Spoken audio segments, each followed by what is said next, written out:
Hi everyone, welcome to GK trading education hub. Bank నిఫ్టీలో మనకు HDFC bank యొక్క moment అనేది చాలా ఇంపార్టెంట్. ఇక్కడ మీరు గమనించినట్లయితే ఇప్పుడు హెచ్డిఎఫ్సి బ్యాంక్ అనేది ఈ విధంగా ఒక ఛానల్లో మూవ్ అవుతుంది.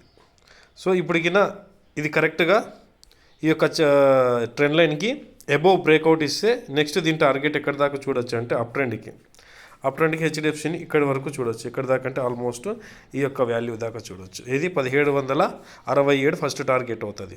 సో ఈ మధ్యలో 1716 నుంచి 1767 అంటే ఇంచుమించు 45 నుంచి 50 రూపాయల మధ్యలో మనకు ఒక మూవ్మెంట్ హెచ్డిఎఫ్సి బ్యాంక్ అనేది ఉంటుంది. ఇక్కడ 45 నుంచి 50 రూపాయలు మూవ్ అయిందంటే అక్కడ మనకు ఆల్మోస్ట్ బ్యాంక్ నిఫ్టీలో కూడా ఒక మూవ్ అనేది ఒక ఇంచుమించు 800 to 1000 పాయింట్స్ మూవ్ అయితే మనం తీసుకునే అవకాశాలు ఉంటాయి.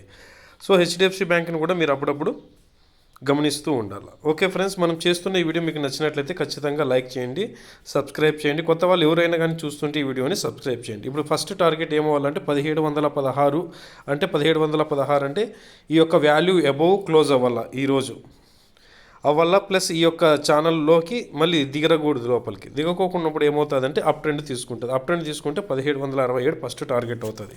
ఈ 1767ని అబోవ్ బ్రేక్ ఇచ్చిందంటే మళ్ళీ బ్యాంక్ నిఫ్టీలో ఇంకొక వాల్యూ ర్యాలీని మనము చూడొచ్చు అనమాట. ఓకే ఫ్రెండ్స్, మన వీడియో నచ్చితే ఖచ్చితంగా లైక్ చేయండి, సబ్స్క్రైబ్ చేయండి, మరింత మందికి షేర్ చేయండి. జై హింద్.